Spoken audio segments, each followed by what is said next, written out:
Ladies and gentlemen, welcome to Opinion Machine, the show where we talk about all things gaming, and my name is Killjoy, and today I'm here to offer up some early impressions of my time with Civilization 7, by which I mean I've put about 30 hours into the game, which is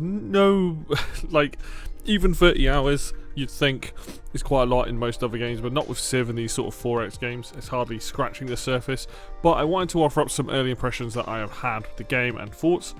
Honestly, right now this game has been getting a lot of flack for various reasons. I think it is kind of justified, but I think what this is a victim of a game probably releasing a little bit too early. The core gameplay of Civilization has its similarities to other Civ games, and has its new, it's mixed things up, it has its new approach. And if I'm being brutally honest, I actually quite like the game. I quite like that it isn't exactly the same as Civ 6. It has new narrative events to help you along throughout the time playing, which can have a big impact and help out in certain areas that you might be lacking. You have new diplomacy screens. You have a new way of doing towns and cities. You have various other things like the mementos, which can add sort of little buffs here and there in the gameplay. You have each of the factions having unique civics trees and playing very differently and having big bonuses along with the leaders. The leaders and the civs are obviously different. There's a lot of stuff here that actually is cool. Some of it I'm not even sure I like or dislike at the moment, because I just haven't I've pretty much played the same faction and the same leader just to try and nail down the feel of the game and stick with what's working for me and kind of just get a handle on it. Every game I've played the same person, which is Asmir. I can't remember, I'm not sure if this is the lady with the sword, set in the African nations. It's all about gold and trading and stuff, and I'm like, oh, that sounds right up my street. So that's kind of where my main focus has been. But at its core, it is really fun. We've been having an absolute blast. I'm playing primarily 4-player Civ games, 3-player, 4-player Civ games, and just enjoying learning the game. Yes, there's definitely some frustrations there, and I'm going to get into that stuff in a minute, but there are some concepts here. It's different. The pacing is different to Civ 6. Normally when we play it, there's one person in our group that is just significantly better and understands the game, whereas in Civ 7 it feels like an even playing field again, and we're all kind of figuring stuff out. I'm focused primarily on trading. I've got more money than anybody else in the game for the most part, because I've just been right, this is how it works. This is the things that I want to focus on. Whereas I then suck at doing science and culture, and so I'm trying to figure that out as well. And I think that's what's been really fun, the whole happiness rework, kind of similar to Civ 5. There's just elements to it, the social policies that you can pick. Honestly, it does enough to feel very different. And for that, I'm incredibly grateful for, and that's what's making me enjoy it. I have so many other leaders to play. I have so many other factions to play after when I'm done figuring out how going through the ages is, and focusing on that economic side of things rather than looking at too many of the others. Combat is realistically just a lot better, a lot more it's streamlined in a way, but in a way that's all positive. You have army commanders in this game. You can suck up your units. You can all move as one unit. Then you unpack when you get to the destination you want to fight at. The army commander acts as a great general, essentially. Gives bonuses. So all your fighting's contained, but it's it's not so much of trying to move 20 units across the map, all trying to go across roads and all that sort of stuff. It's no, it's a bit easier. You can still have a lot of units, but you can move them in armies and stuff, and it just stuff like that really, really helps speed up that process of fighting and things like that. But having said all of that, straight up saying that I like this game, there is a lot of things that I don't like about the game, or there is a lot of things with bugs and things like that as well, and it does make the whole experience feel like this game probably could have used maybe an extra month of just bug fixing, or even just a couple of months of just going over some of this stuff to make sure it's ironed out and smooth. So I've kind of tried to split these negative points into two parts of gameplay things that maybe I'm not a big fan of myself and are subjective, and then things more like bugs and stuff like that that's just something that just needs to be fixed, really. So One of the big new mechanics in this game is the way that diplomacy works. So if you remember in Civ 6, diplomacy is essentially you go to somebody, you try to do trade, you ask, declare war on them. It's quite limited, but it was quite easy to understand.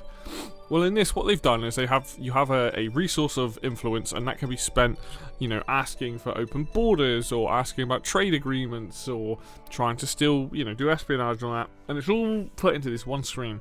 And it's not necessarily bad in the way that it is, but there are two things that I have noticed that I personally don't enjoy about this. One is if I go to somebody and I say, hey, I'm going to denounce you for the, I want to denounce you for the next how many turns. As the player, you can either accept it and denounce it and it costs no influence, or to cancel the action, it costs 120 influence. And it's the same with everything here. Somebody can come to you and say, hey, I want to do improved trade. Now, if you just accept it, you get a bonus, they get a bonus. You can match it or support it, essentially, and that makes your bonus the same as theirs most of the time. Or you can say, nah, and that damages relations. The reason why I don't necessarily like this system is that it kind of makes sense for AI, but for human players, like, I could be doing all this trading and stuff with a different human player, but because we've settled a bit too close, because they might have different agendas, because whatever, suddenly we don't like each other through no action of actually trying to cause war or anything like that. No espionage, nothing.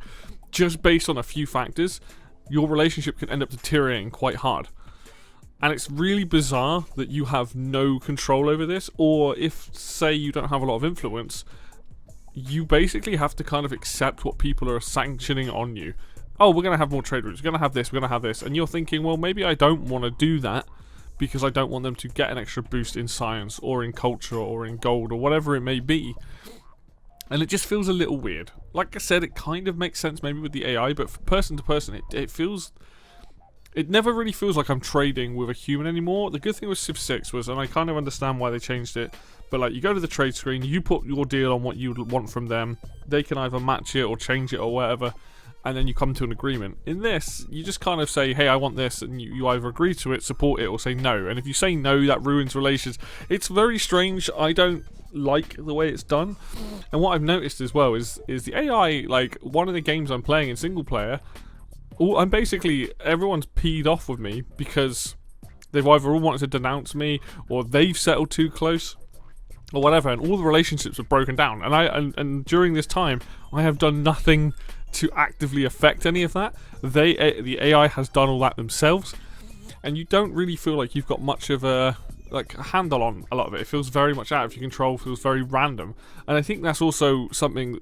It leads into a bigger point, but the fact is, what it needs, the game doesn't do a very good job. It shows you the pluses and minuses, like, oh, plus 15 for trade routes, okay, cool, plus or minus 60 for like player interaction, but it doesn't tell you where they're from. So I could look at somebody and be like, oh, we've got a minus 60 from like denouncing. Well, I wasn't the one that denounced, but it doesn't state who did what, and it needs to do a better job of like, this is what you've done to upset them, or this is what they've done to ruin your relationship. It doesn't say that, it just says minus this because of one endeavor. And it's like, well, that's not really useful information to know. Like, I want to know what I've done to reduce this. Have I denounced them? No. Did they denounce me? Yes. Okay, why does it not say that? And so that whole screen and that whole setup of the diplomatic stuff in here, not a fan of that. I think it's very, very awkward. It's probably the best way to describe it, and could probably use a bit of a retooling to make things clearer and to make it like work better when you're playing player to player, especially. Like, as an AI thing, fine, but yeah, player to player, you feel so unattached. Like, if I say to someone, I just want to keep giving them more trade routes, and they say, oh, they don't have the influence to do it, they just have to accept it. And that just doesn't feel right. You should be able to like cancel that without being penalised for it. So that's probably one of the biggest things that I don't enjoy about the game at the moment. Another function is that you can play this game in 3 separate ages, and it's quite nice. It's quite an interesting idea, at least. Well, I don't know if I like it or not in terms of how it works, but you have these 3 ages, and they all transition, and they're all like a big reset point. It's not so much that that's a bad idea. I actually quite like that you have these very distinct things with very different objectives. My issue is how you transition between the ages. So the way it works in a multiplayer game is you get to the end of it, you get a little cutscene, boom, you go back to the player select screen so you can change mementos, whatever, and you start it up again. And it feels very disjointed. And I think that's something that's very... I don't know if that's something I'll just have to get used to. But it feels very odd in a Civ game going from age to age. Like, I understand trying to make a bigger impact on those ages. But it's like, start an age, stop an age, start an age, stop. It doesn't feel very good. It feels very, like, messy. Now, I know a lot of people didn't necessarily like Humankind, but Humankind transitions for ages. Like, you kind of aged up yourself. That's when you got to pick a different leader and all that. And I guess this version is to try and make it as balanced as possible. But there needs to be a cleaner way of doing it, because it shouldn't necessarily need to take you out of the game. But I think the reason it does that is because it's loading a lot of stuff behind the scenes. But regardless, it feels messy. It feels very, again, quite awkward, these transitionings, and especially if you're playing a free stage game for all three ages. A couple of more minor things that I'm not a big fan of. The loading screens between when you load up and you got somebody narrating, you got your picture of your character and anything. It looks very placeholder. It looks like it's something out of like 2010. It does not look very good at all. I hope that that's something that changes to make it have like more flair to it. Right now it's like literally like a screen, a person, and some writing like in basic font. It's not great. And then one other thing that's kind of odd in this is you have in game when you're playing, you have a little padlock item that's called player unlocks. And it's the most confusing thing for a new player, because player unlocks to me is something you unlock, like, you know, in any old game you use that term as like, hey, this is what you want, your unlockables, the things that you unlock, you can keep, whether that's cheats or levels or maps or whatever it might be. And in this case, you have it there to see what nations you can play as into the next era. Same with the after the fact as well in the second era.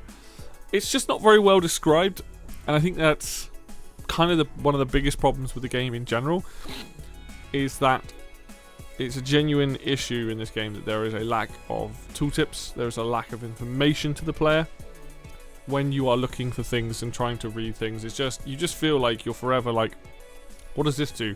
How much does this do? Where's this? What's that? So the player unlock thing isn't necessarily like the worst offender, but it does, like I say, lead into that problem of being a significant problem when it comes to reading and trying to understand things in this game. And this brings me on to stuff with the game. So that's mostly my subjective opinion on those things, but then brings me on to the things that probably need to be ironed out, and soon. We'll just start with that kind of lack of information, basically. It's difficult when the game simultaneously gives you a lot of information and makes it hard to read, but never the right information that you want for certain things. So you might look into the city and trying to find certain details. There are always too many clicks away. There's different buttons to take you to different places. It's hard to find various different things. Like if you click on a city, it took me, well, what, 20 something hours into the game to realize that the city like description button doesn't look like a button. It's like things like that. They're just not very well explained. How to do religion and all that was not very well explained. Certain victory conditions are not very well explained. Like, just things in this game are either badly written, or you don't have enough and you just have to do by trial and error. And it feels really bizarre in a game where you had, in the past games, where you had things that were very easy. You know, you can have the tutorials on and they'll explain stuff, but just, this game just feels like it just doesn't, it shies away from telling you things. It's like, oh, just do this. Alright, yeah, but how do I do that? No, just do it. And it's like, well, it's not the best thing. Now, there are information and sources out there of, like, things. It's like the thing, there's a Reddit post that's like, here's everything that Civ 7 doesn't tell you, or a big chunk of it. And that's really useful. That told me a lot of things, and I was like, okay, good, this is good to know. But the game really, really suffers from giving you that kind of information when you need it. On the flip side, you then have the issue of readability with the game. If you zoom out on the map and you look at your cities and you look at the map, don't get me wrong, this is nothing to do with the graphics per se. Like, the game looks really nice. I can't tell what's what zoomed out. I have no idea. You know, luckily if you hover over stuff now, it will tell you what kind of tile it is. It's just, yeah, it does a really terrible job of just, like, if you zoom out and city, like the rural districts and the urban districts, I get they have some difference when you're zoomed in. But this game isn't like quick glance seeing what things do. It's very messy. It's very vomited all over the screen. And especially once you get multiple cities down and you're into later ages, I think things it just gets clustered. I don't know how they've managed to do it, whether that is the art style, whether that is the fact that cities are very big in this game.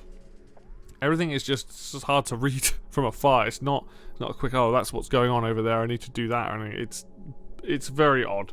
And that is a big problem with the map and the world, is that if you zoomed in, it's probably not that bad, but yeah, if you're zoomed out, it is truly terrible to look at. And I was messing around with the colorblind mode in the game to see if I could help fix some of that. Doesn't really make much of a difference.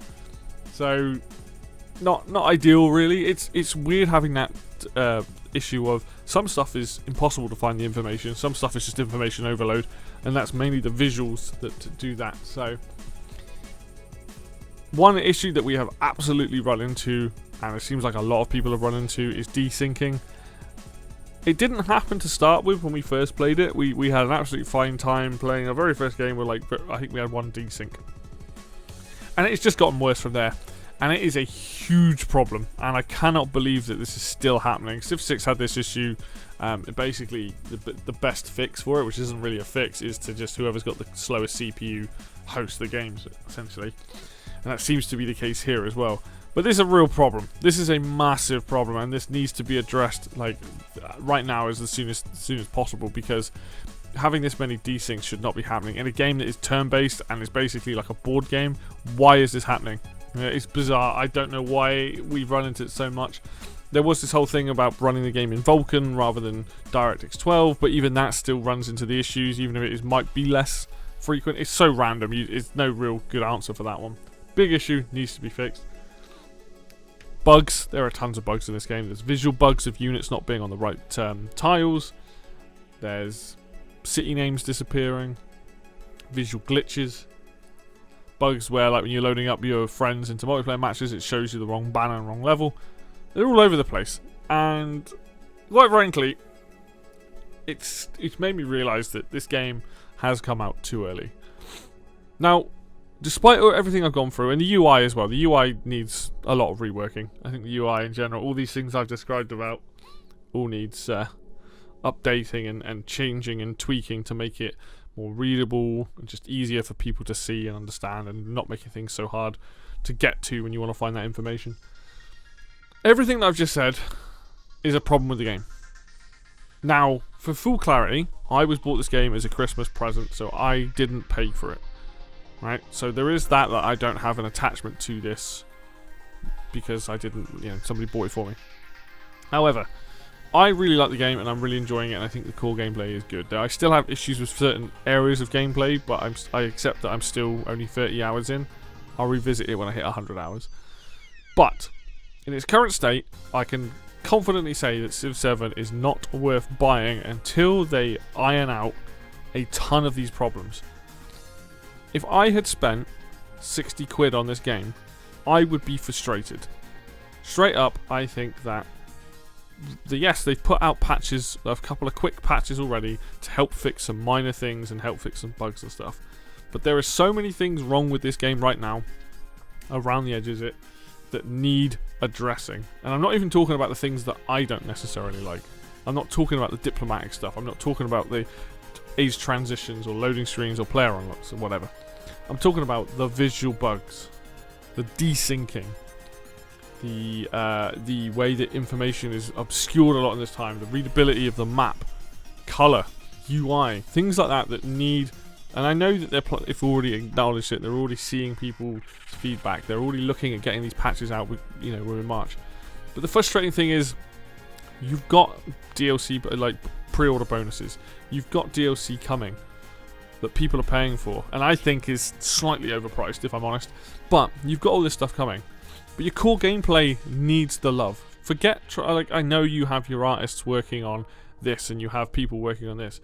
But anyone who's working on the actual game and the game's code and things like that, forget adding content in right now. Focus on getting the game in a position which is better. And like, yes, I know the old kind of thing with Civ is that it gets good after the first expansion.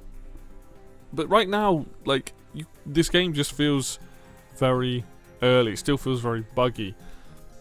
And this is not, uncommon from Civ, but it's just frustrating in this day and age. Like, there's no way that this game should be the way that it is. you know, with that kind of amount of bugs wrong with it. Like, if there was like one thing or two things you think, okay, well, they'll get to it.